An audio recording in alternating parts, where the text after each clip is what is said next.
এ তো বড় বিপদ হলো খুড়ো। আমাদের মাছের হাট যে ভেঙে ডুবে গেল গো নদীর মধ্যে। এবার হাট বসবে কোথায় বলো তো? সেটাই তো ভাবছি।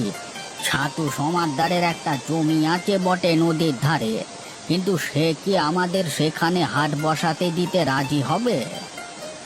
তাহলেই তো হয়েছে।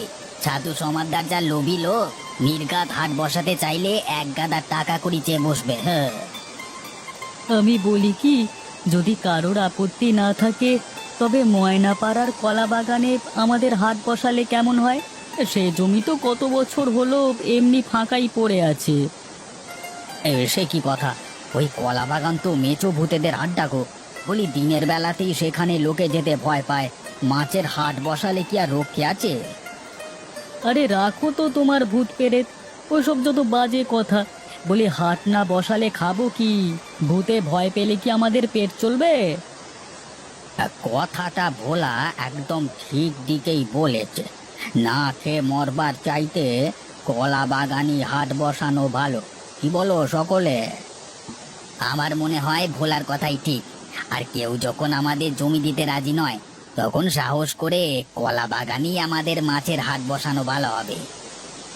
বেশ, তবে সেই কথাই রইল। ওই কলা বাগানই তবে আমাদের নতুন মাছের হাট বসছে, কেমন? একে শুনছি দশরথ, তোমরা নাকি মহাদেবের পড়ে থাকা কলা বাগানে নতুন মাছের বাজার বসাতে চাও? আগে কর্তা, সে জমি তো আজকে কত বছর হলো ফাঁকাই পড়ে আছে, তাই ভাবছিলুম যে না না দশরথ, সে কলা বাগান যে ভয়ানক মেছো ভূতেদের আড্ডা। গায়ের কত লোক তো সেখানে এন্তার ভূত দেখেছে, সে কি তুমি জানো না? আগে ভূতের ভয় পেলে কি আর আমাদের পেট চলবে কর্তা? তাছাড়া গ্রামে কেই বা আমাদের মাছের হাট বসাতে এই জমি দেবে বলুন?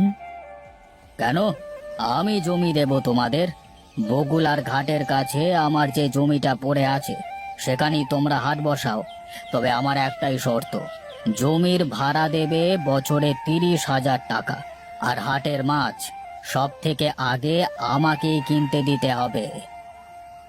কর্তা, অত টাকা আমরা পাবো কোথায়?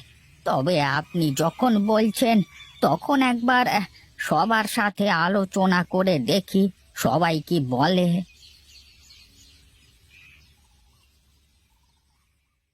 খুড়ো, এত রাতে এই কলা বাগানে আসা কি ঠিক হলো? সবাই যখন বলছে এটা ভূতেদের আড্ডা, তখন একবার নিজের চোখে দেখাই যাক না, সত্যি কিছু আছে কিনা এখানে। দিনের বেলা এলে হতো না? আমার তো কেমন গা ছমছম করছে গো খুড়ো, বাবরে ভয় করছে। তুই একটা ভেতর ডিম। বলি, ভূত টুত বলে কিছু থাকলে এতক্ষণ কি সে আমাদের সামনে এসে হাজির হতো না? বেটা আহাম্মক! কেন, ভূত কি তোমার কেনা গোলাম নাকি, যে তুমি চাইলেই তারা তোমার সামনে এসে হাজির হবে? কে কে কে কথা বললো? ওরে বাবা, কে কথা বললো? আমি, মেচো ভূতেদের সর্দার। শিগগির তোরা এই জায়গা ছেড়ে পালা, নইলে জুতোরি ঘাড় মোটকে নদীতে ফেলে দেব, বুঝলে? চলো পালা এখান থেকে, ভূত! সে তুমি ভূতেদের সর্দারি হও আর যেই হও, কাল থেকে আমরা এখানে মাছের হাট বসাচ্ছি। যদি কোনো গোলমাল পাকাও, তো কেষ্ট গুনিনকে ডেকে এনে তোমাদের সব কটাকে এখান থেকে ঝেঁটিয়ে বিদে করব, মনে রেখো। হ্যাঁ, কি বললি? মাছের হাট বসাবি? বাবা বাবা, এটা তো ভালো কথা রে। তা বসা বসা। আরে, মাছের হাট বসালি আমাদের কোনো আপত্তি নেই, শুধু একটাই শর্ত বাবা, এই হাটের নাম রাখতে হবে আমাদের নামে। মানে, এর নাম হবে মেছো ভূতের হাট। আর প্রতিদিন আমাদেরকে 30 কেজি করে মাছ ভেট দিতে হবে, ব্যাস। আর এ কথার যদি হেরফের হয়েছে, তবে তোদের এমন অবস্থা করব যে ঠিক জালে পড়া মাছের মতোই ছটফট করবি। ওরে বাস, সে কি গলার আওয়াজ! ভাবলি আমার এখনো গায়ে কাঁটা দিচ্ছে। না করো, ও জমিতে আমাদের হাত বসানো ঠিক হবে না, বুঝলে? তাছাড়া ভূতেদের নামে হাত বসালে কি আর সে হাটে ব্যবসা হবে? আর কোথা থেকেই বা আমরা রোজ রোজ 30 কেজি মাছের যোগান দেব? না করো, আমারও মনে হয় কলা বাগানে হাট না বসানোই ভালো। বরং ননী দত্ত যা বলেছে তা মেনে নিয়ে ওই বগুলার ঘাটের কাছেই হাট বসানো ভালো হবে, বুঝলে? কিন্তু ননী দত্ত যে জায়গা দিচ্ছে আর প্রথমে মাছ কেনবার কথা বলছে, তার মধ্যে কি একটা মতলব কিছু আছে বলে মনে হচ্ছে না? সে হলো ঝানু ব্যবসায়ী, এমনি এমনি সে আমাদের উপকার করবে বলে তো মনে হয় না। সবই তো বুঝলাম, কিন্তু কলা বাগানে হাট বসালে তারপর যদি কোনো গন্ডগোল হয়? কোনো গন্ডগোল হবে না, আমি আপনাদের সাহায্য করব। তুমি কে বাবা? তোমায় তো এ গ্রামে কখনো দেখেছি বলে মনে পড়ে না। আমার নাম রাখাল বৈরাগী। আমায় আপনারা চিনবেন না। আমি থাকি আপনাদের প্রতিবেশী গ্রাম গোলকপুরে। আমি জানতে পেরেছি কলা বাগানের ভূতেদের সর্দার আপনাদের ভয় দেখিয়েছে। আপনারা গরিব মানুষ, হাট না বসালে আপনাদের চলবে কি করে? তাই আমি অত দূর থেকে ছুটে এসেছি আপনাদের সাহায্য করতে। তুমি এতটুকু ছেলে, তুমি পারবে ওই ভূতেদেরকে শায়েস্তা করতে? পারি কি না পারি আপনারাই দেখে নেবেন। আমি আজ রাতেই যাব ওই কলা বাগানে, আর আজকে রাতেই ওই ভূতেদেরকে আমি গা ছাড়া করব। আপনারা যদি কেউ আমার সঙ্গে আসতে চান তো আসতে পারেন। না বাবু, ভূতেদের হাতে মরবার স্বাদ হয়তো তুমি একাই যাও, আমরা কেউ যেতে পারবো না তোমার সঙ্গে। উড়ি বাবা, কালকে যা শুনলাম! আমি যাব তোমার সঙ্গে। একা একা তোমাকে ওই বাগানে যেতে দেওয়া ঠিক হবে না।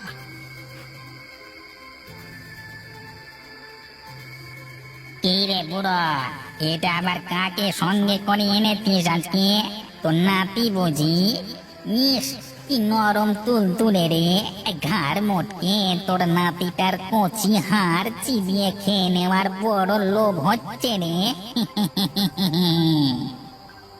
কে তুমি? আমাদের সামনে এসে কথা বলো। ওরে, সামনে এসে দাঁড়ালে তো ভিড় মিখে যাবি রে।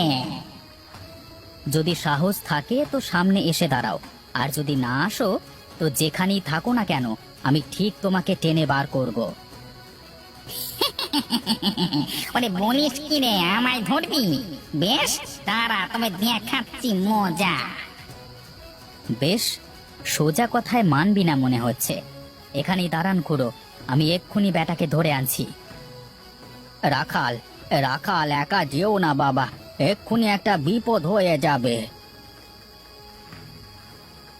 ওরে বাবারে, ওরে বাবারে, মেরে ফেললো! ওরে মেরে ফেললো! ওরে বাবারে, উড়িয়া বাবা, মেরে ফেললো রে!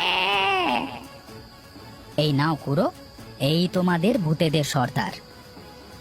সে কি রে, তুই আমাদের গায়ের কালু না? তুই কিনা ভূত সেজে আমাদের ভয় দেখাচ্ছিলিস? আমাকে মাফ করো ঠাকুর, এই ননী দত্ত আমাকে পয়সা দিয়ে এ কাজ করতে বলেছে। ননী দত্ত? হ্যাঁ খুড়ো, তেনার ইচ্ছে তোমাদের এখানে এই কলা বাগানে হাট না বসাতে দিয়ে নিজের জমিতে তোমাদেরকে বসানো, আর তারপর তোমাদেরকে লুট করা। সেই জন্যই আমাকে ভূত সেজে তোমাদেরকে ভয় দেখাতে বলেছিল। সে কি কাণ্ড! ননী দত্তের পেটে পেটে এই মতলব? এখন আমায় ছেড়ে দাও খুড়ো, তোমার এই নাতি আমায় খুব মেরেছে। এই আমি কান মুলছি আর নাক খত দিচ্ছি, এমন কাজ আমি আর কখনো করবো না খুড়ো, ছেড়ে দিন। তখনই বুঝেছিলাম নিশ্চয়ই ননী দত্তের কোনো মতলব আছে। চলো খুড়ো, সবাই মিলে গিয়ে চেপে ধরি ননী দত্তকে। এত বড় সাহস যে সে আমাদেরকে ভূতের ভয় দেখায়! যেতে দে সুখে, বড় লোকেদের ব্যাপার স্যাপারই ওরকম। ওর কাজের উপযুক্ত জবাব হলো কাল থেকেই কলা বাগানে আমাদের নিজেদের মাছের হাট বসানো। কি বলো সবাই? হ্যাঁ খুড়ো, এ কাজে আর বিলম্ব করা ঠিক নয়। কলা বাগানই বসুক আমাদের মাছের হাট, বোঝাই তো গেছে সেখানে কোনো ভূত টুত বলে কিছু নেই। কিন্তু খুড়ো, সেই রাখাল ছেলেটা গেল কোথায়? ছেলেটার সাহস আছে বলতে হবে। তাকে তো আমাদের একটা পুরস্কার কিছু দেওয়া উচিত, তাই না? কি বলো তোমরা সবাই? হ্যাঁ, রাখাল তো কালকে রাতে তার গায়ে ফিরে গেল জরুরি কাজ আছে বলে। তা আমাদের কেউ না হয় বাজার খোলবার দিন গোলকপুরে গিয়ে তাকে ডেকে আনুক, কি বলো? হ্যাঁ, বেশ, আমি যাব তাকে ডেকে আনতে। গোলকপুরের রাখাল বৈরাগী আমার মনে আছে। কি বলছিস রে সুখেন? হ্যাঁ খুড়ো, যা বলছি সত্যি বলছি। গোলকপুর গাঁয়ে গিয়ে আমি খোঁজ নিয়ে জানলাম সে গায়ে রাখাল বৈরাগী আজ 2 বছর হলো আমাদের এই ধলাই নদীতে এই বন্যার সময় গ্রামের এক খোকার প্রাণ বাঁচাতে গিয়ে নিজেই জলে ডুবে মারা যায়। এই কলা বাগানের পাশ থেকেই নাকি তার লাশ পাওয়া গেছিল। অবাক কাণ্ড সুখেন, মরবার পরেও দেখছি সে লোকের উপকার করতে ভোলেনি। আহা, বড় ভালো ছেলে ছিল গো। খুড়ো, রাখালের জীবনের কথাটা শুনে অবধি আমার মনটা বড় উদাস হয়ে আছে গো। এখন তোমরা যদি রাজি থাকো তো আমি বলি কি, সে যখন মরার পরেও আমাদের জন্য এত বড় উপকারটা করলো, তখন আমাদের এই মাছের বাজারের নামটা তার নামেই রাখা হোক না কেন? কি বলো? হ্যাঁ, এ বড় ভালো কথা বলেছো সুখেন, হক কথা বলেছো। এই বাজারের নামটা তবে তার নামই হোক। বেশ, তবে সবার সম্মতি নিয়েই আজ থেকে এই বাজারের নাম রাখা হলো রাখাল বৈরাগীর হাট।